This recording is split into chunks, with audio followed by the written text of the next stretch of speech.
जय हिंद। स्वागत है आप लोग का अपना channel JK and GS official में। आज के वीडियो में हम लोग देखेंगे गुप्त काल से एग्जाम में जितने भी तरह का क्वेश्चन आते हैं उन सारे क्वेश्चन को इस वीडियो में हम लोग कवर करेंगे। अगर आप भी किसी भी कॉम्पिटेटिव एग्जाम की तैयारी करते हैं तो इस वीडियो को शुरू से लेकर अंत तक जरूर देखिएगा, क्योंकि इस वीडियो को शुरू से लेकर अंत तक देख लेते हैं तो एग्जाम में इस चैप्टर से एक भी क्वेश्चन नहीं छूटेगा। अगर इस चैप्टर का पार्ट 1 नहीं देखे हैं तो वीडियो के डिस्क्रिप्शन में लिंक मिल जाएगा, वहां जाकर देख लीजिएगा। तो आइए करते हैं शुरू। अजंता गुफाओं के सिरखी या जैसी गुफाएं मध्य प्रदेश में कहाँ है? अजंता गुफाओं के सिरखी या जैसी गुफाएं मध्य प्रदेश में कहाँ है? तो यह है बाघ में। ऑप्शन नंबर ए इसका सही उत्तर जाएगा, यह है बाघ में। अगर ये वीडियो आप लोग को अच्छा लगेगा तो वीडियो को लाइक कर लीजिएगा। अगर चैनल पर पहली बार है तो चैनल को सब्सक्राइब कर लीजिएगा और कमेंट करके जरूर बताइएगा कि इस वीडियो में से आपका कितना क्वेश्चन सही हुआ है। नेक्स्ट है, गुप्त वंश ने खाली जगह अवधि में शासन किया। गुप्त वंश ने कब से कब अवधि तक शासन किया? तो इसका सही उत्तर हो जाएगा 319 से 500 ईस्वी तक शासन किया था गुप्त वंश ने। ऑप्शन नंबर ए इसका सही उत्तर हो जाएगा। नेक्स्ट है, बाल विवाह की प्रथा आरंभ हुई। बाल विवाह की प्रथा कब आरंभ हुई थी? तो ये आरंभ हुई थी गुप्त काल में। ऑप्शन नंबर सी इसका सही उत्तर हो जाएगा, बाल विवाह की प्रथा आरंभ हुई थी गुप्त काल में। नेक्स्ट है, सोने के सर्वाधिक सिक्के किस काल में जारी किए गए हैं? सोने के सर्वाधिक सिक्के किस काल में जारी किए गए हैं? तो ये जारी किए गए थे गुप्त काल में। ऑप्शन नंबर 20 का सही उत्तर रहेगा, गुप्त काल में सोने की सर्वाधिक सिक्के जारी किए गए थे। नेक्स्ट है, यूरोपीय भाषा में अनुदित या अनुवादित प्रथम भारतीय ग्रंथ कौन सा है? यूरोपीय भाषा में अनुदित या अनुवादित प्रथम भारतीय ग्रंथ कौन सा है? तो इसका सही उत्तर हो जाएगा ऑप्शन नंबर बी, अभिज्ञान शाकुंतलम। ऑप्शन नंबर 20 का सही उत्तर हो जाएगा अभिज्ञान शाकुंतलम। नेक्स्ट है, सती प्रथा का पहला उल्लेख कहाँ से मिलता है? सती प्रथा का पहला उल्लेख कहाँ से मिलता है? तो ये मिलता है एरन अभिलेख से। ऑप्शन नंबर सी इसका सही उत्तर हो जाएगा, सती प्रथा का पहला उल्लेख मिलता है एरन अभिलेख से। फिर नेक्स्ट है, गुप्त वंश के निम्नलिखित शासकों को क्रम से लगाइए। गुप्त वंश के निम्नलिखित शासकों को क्रम से लगाइए। तो सबसे पहले शासन किया था चंद्रगुप्त प्रथम ने, उसके बाद शासन किया था समुद्रगुप्त ने, उसके बाद किया था चंद्रगुप्त द्वितीय ने, उसके बाद किया था कुमारगुप्त ने और सबसे अंत में किया था स्कंदगुप्त में। तो 1 2 3 4 5 ऑप्शन नंबर ई में है, तो ऑप्शन नंबर ई इसका सही उत्तर हो जाएगा। ऑप्शन नंबर ई इसका सही उत्तर हो जाएगा 1 2 3 4 5। नेक्स्ट है, गुप्तकालीन सिक्के, गुप्तकालीन सिक्कों को सबसे बड़ा ढेर कहाँ से प्राप्त हुआ है? गुप्तकालीन सिक्कों का सबसे बड़ा ढेर कहाँ से प्राप्त हुआ है? तो ये प्राप्त हुआ है बयाना से। ऑप्शन नंबर ए इसका सही उत्तर रहेगा, बयाना से गुप्तकालीन सिक्कों का सबसे बड़ा ढेर प्राप्त हुआ है। नेक्स्ट है, किस गुप्त शासक ने, किस गुप्त शासक को नालंदा विश्वविद्यालय का संस्थापक माना जाता है? किस गुप्त शासक को नालंदा विश्वविद्यालय को संस्थापक माना जाता है? तो ये माना जाता है कुमारगुप्त प्रथम को। ऑप्शन नंबर ए इसका सही उत्तर हो जाएगा कुमारगुप्त प्रथम को। फिर नेक्स्ट है, कथन ए में है, प्राचीन भारत में सामंती व्यवस्था का अभ्युदय सैनिक अभियानों में देखा जा सकता है। ये बिल्कुल सही है। और कथन है, गुप्त काल में सामंती व्यवस्था का पर्याप्त विस्तार हुआ था। ये भी सही है। तो ए और आर दोनों सही है, लेकिन इससे इसका कोई मतलब नहीं है। ए और आर दोनों सही है, किंतु आर ए की सही व्याख्या नहीं करता है। तो ऑप्शन नंबर 20 का सही उत्तर हो जाएगा, ए और आर दोनों सही है किंतु आर ए की सही व्याख्या नहीं है। फिर नेक्स्ट है, गुप्त काल में उत्तर भारतीय व्यापार निम्नलिखित किस एक पतन से संचालित होता था? गुप्त काल में उत्तर भारतीय व्यापार निम्नलिखित में से किस एक पतन से संचालित होता था? तो ये होता था ताम्रलिप्ति से। ऑप्शन नंबर ए इसका सही उत्तर रहेगा ताम्रलिप्ति से। फिर नेक्स्ट है, गुप्त शासकों द्वारा जारी किए गए चांदी के सिक्के कहलाते थे। गुप्त शासकों द्वारा जारी किए गए चांदी के सिक्के कहलाते थे, तो ये कहलाते थे रूपक। ऑप्शन नंबर ए इसका सही उत्तर रहेगा, रूपक कहलाते थे। फिर नेक्स्ट है, सूची एक को सूची दो से सुमिलित कीजिए और सूची एक के नीचे दिए गए कूट का प्रयोग करते हुए सही उत्तर का चयन करिए। विशाख दत्त था एक चिकित्सक, विशाख दत्त था एक चिकित्सक। और बार मिहिर था एक, यह था खगोल विज्ञान या खगोल वैज्ञानिक और गणितज्ञ था। और चरक था गणितज्ञ। चरक था गणितज्ञ, ब्रह्मगुप्त था नाटक, ब्रह्मगुप्त था नाटक।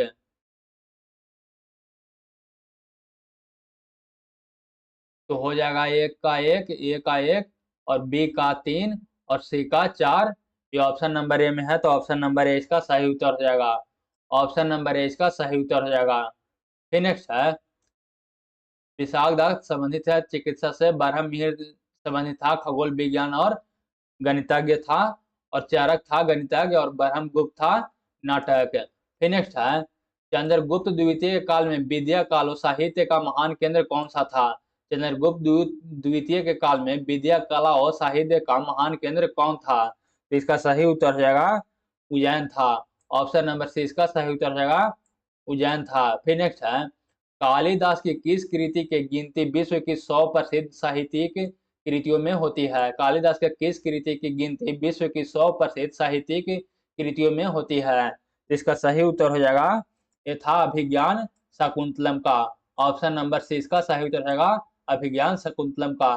फिर नेक्स्ट है, वर्तमान गणित में दशमलव प्रणाली आविष्कार का श्रेय निम्न में से किस युग को है? वर्तमान गणित में दशमलव प्रणाली आविष्कार का श्रेय निम्न में से किस युग का है? तो इसका सही उत्तर हो जाएगा यह है गुप्त युग का, यह है गुप्त युग का। ऑप्शन नंबर 20 का सही उत्तर रहेगा गुप्त युग का।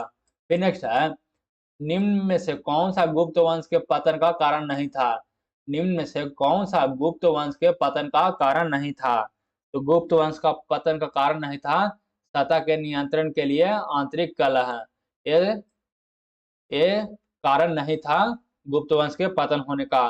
बाकी स्कंद गुप्त के बाद केंद्र की शक्तियों को दुर्बल होना, ये बिल्कुल सही है। हुनों का आक्रमण, ये भी बिल्कुल सही है। प्रांतीय शासकों का विद्रोह, ये भी सही है।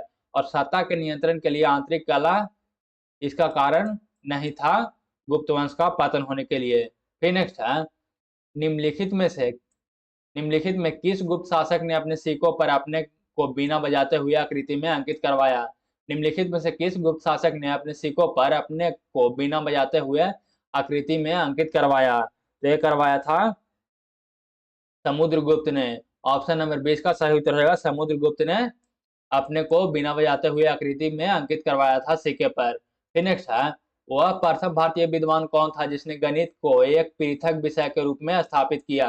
वह प्रथम भारतीय विज्ञान कौन था? वह प्रथम भारतीय विद्वान कौन था जिसने गणित को एक पृथक विषय के रूप में स्थापित किया? तो इसका सही उत्तर हो जाएगा वह था आर्यभट्ट। ऑप्शन नंबर ए इसका सही उत्तर हो जाएगा आर्यभट्ट था। फिर नेक्स्ट है, गुप्तकालीन पुस्तक नवनीतकम का संबंध है। गुप्तकालीन पुस्तक नवीनीतकम का संबंध है, तो ये संबंध है चिकित्सा से। ऑप्शन नंबर सी इसका सही उत्तर हो जाएगा, ऑप्शन नंबर सी इसका सही उत्तर हो जाएगा नवनीतकम का संबंध है चिकित्सा से। फिर नेक्स्ट है, तांबा का सिक्का जारी करने वाला पहला गुप्त शासक कौन था? तांबा का सिक्का जारी करने वाला पहला गुप्त शासक कौन था? तो ये था रामगुप्त। ऑप्शन नंबर सी इसका सही उत्तर हो जाएगा रामगुप्त था। फिर नेक्स्ट है, सुमिलित कीजिए, एक में है शासक और सूची 2 में है अभी उसका अभिलेख। समुद्रगुप्त का अभिलेख है प्रयाग प्रशस्ति, और चंद्रगुप्त द्वितीय का है मेहरौली लौह स्तंभ लेख, और स्कंदगुप्त का है भीतरी स्तंभ लेख, और बुधगुप्त का है पहाड़पुर ताम्रपत्र। तो ए का 1, बी का 2, सी का 3 और डी का 4 ऑप्शन नंबर ए में है, तो ये इसका सही उत्तर हो जाएगा। फिर नेक्स्ट है, सम्मिलित करिए मुद्रा के प्रकार और उसका शासक। कुमार देवी कुमार देवी प्रकार का सिक्का चलता था, ये चलता था चंद्रगुप्त प्रथम के शासक में, और बिना वादान प्रकार का चलता था समुद्रगुप्त में, और चक्र विक्रम प्रकार का चलता था चंद्रगुप्त द्वितीय के शासक में, और कार्तिकेय प्रकार का चलता था कुमारगुप्त प्रथम के शासन काल में। तो ए का 1, बी का 2, सी का 3 और डी का 4 ऑप्शन नंबर ए इसका सही उत्तर हो जाएगा। फिर नेक्स्ट है, सम्मिलित कीजिए, सूची 1 में है शासक और सूची 2 में है उसको कौन सा उपाधि मिला था? तो चंद्रगुप्त प्रथम को मिला था महाधिराज का, चंद्रगुप्त को मिला था अश्वमेघ पराक्रम का, चंद्रगुप्त द्वितीय को मिला था परम भागवत का, और स्कंदगुप्त को मिला था चक्रोपम का। तो ए का 1, बी का 2, सी का 3 और डी का 4 ऑप्शन नंबर डी में है, तो ऑप्शन डी इसका सही उत्तर हो जाएगा। फिर नेक्स्ट है, सूची 1 को सूची 2 के साथ सम्मिलित कीजिए। सूची 1 में है शासक और सूची 2 में है उसका पत्नी कौन था। तो चंद्रगुप्त प्रथम का पत्नी था कुमार देवी, और रामगुप्त की पत्नी थी ध्रुव देवी, और समुद्रगुप्त का थी दत्ता देवी, और रुद्रसेन प्रथम की थी प्रभावती गुप्त। तो ए का 1, बी का 2, सी का 3, डी का 4 ऑप्शन नंबर ए में है, तो ऑप्शन नंबर ए इसका सही उत्तर हो जाएगा। फिर नेक्स्ट है, किस गुप्त शासक ने दक्षिणा पथ में स्थित 12 राज्यों पर धर्म विजय की। किस गुप्त शासक ने दक्षिणा पथ में स्थित 12 राज्यों पर धर्म विजय की। तो इसका सही उत्तर हो जाएगा ऑप्शन नंबर बी, समुद्रगुप्त ने। ऑप्शन नंबर बी इसका सही उत्तर हो जाएगा समुद्रगुप्त ने। फिर नेक्स्ट है, सर्वराज्योत्सता की उपाधि किसने धारण की। सर्वराज्योत्सता की उपाधि किसने धारण की। सर्वराज्योत्सता का मतलब होता है सारे राज्यों को, सभी राजाओं को उखाड़ फेंकने वाला। तो ये उपाधि था समुद्रगुप्त को। यह उपाधि था समुद्रगुप्त को। ऑप्शन नंबर सी इसका सही उत्तर हो जाएगा। फिर नेक्स्ट है, किसने अंतिम शक शासक रुद्रसिंह तृतीय को पराजित कर और उसकी हत्या कर शकों का अंतिम रूप से उन्मूलन किया। किसने अंतिम शक शासक रुद्रसिंह तृतीय को पराजित कर और उनकी हत्या कर शकों का अंतिम रूप से उन्मूलन किया। तो इसका सही उत्तर हो जाएगा चंद्रगुप्त द्वितीय ने। ऑप्शन नंबर 20 का सही उत्तर हो जाएगा चंद्रगुप्त द्वितीय ने। फिर नेक्स्ट है, सूची 1 को सूची 2 से सम्मिलित कीजिए। सूची 1 में है रचनाकार और वह कौन सा रचना किया था। एक में है रचनाकार और कौन रचना किया था। तो आर्यभट्ट रचना किया था। आर्यभट्ट रचना किया था आर्यभट्टीय का। आर्यभट्ट रचना किया था आर्यभट्टीय का।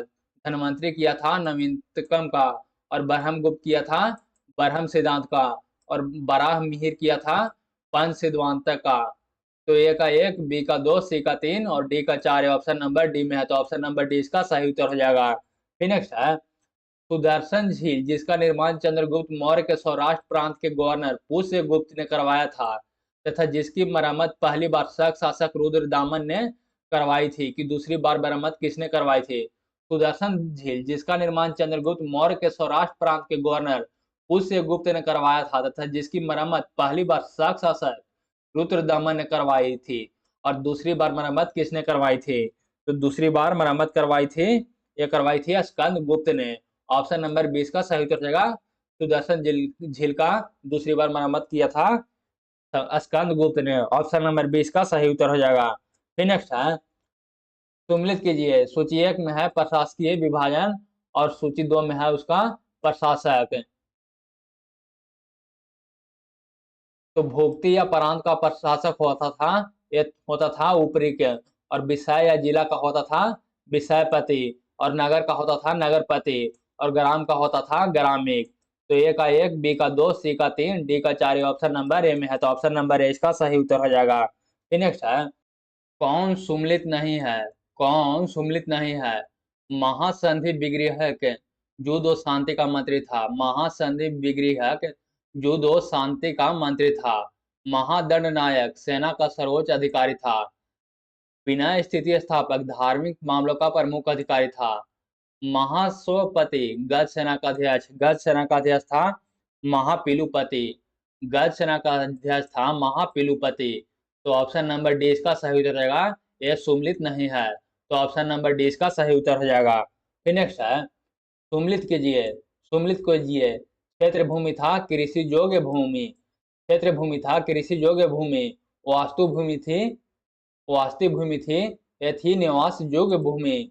और अपराहत थी भूमि थी जंगली भूमि। और खील भूमि थी कृषि के लिए अनुयुक्त भूमि। तो ए का 1, बी का 2, सी का 3 और डी का 4 ऑप्शन नंबर ए में है, तो ऑप्शन नंबर ए इसका सही उत्तर हो जाएगा। फिर नेक्स्ट है, कौन सही सुमलित नहीं है। कौन सही सुमलित नहीं है।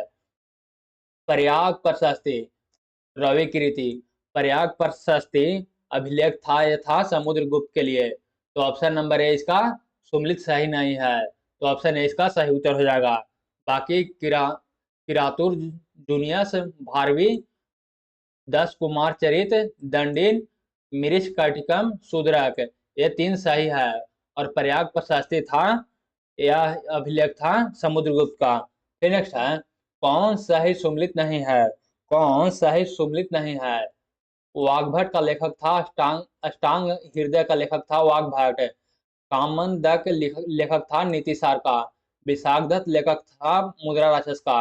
अमूर्त हरि मेघदूत मेघदूत का लेखक था काली मेघदूत का लेखक थे कालिदास। तो ऑप्शन नंबर डी इसका सही उत्तर हो जाएगा, ये सुमलित नहीं है।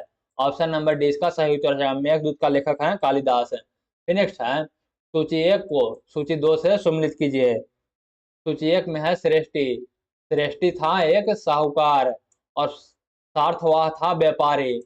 कुलिक था शिल्पी या कारीगर और कायस्थ था लेखक। तो ए का एक, बी का दो, सी का तीन और डी का चार है। ऑप्शन नंबर ए में है, तो ऑप्शन नंबर ए इसका सही उत्तर हो जाएगा।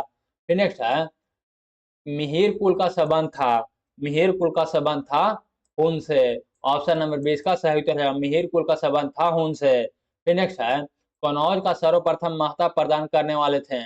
कनौज का सर्वप्रथम महता प्रदान करने वाले थे, तो ये थे मौखरी। ऑप्शन नंबर सी इसका सही उत्तर है, कनौज का सर्वप्रथम महता प्रदान करने वाले थे मौखरी। ऑप्शन नंबर सी इसका सही उत्तर हो जाएगा।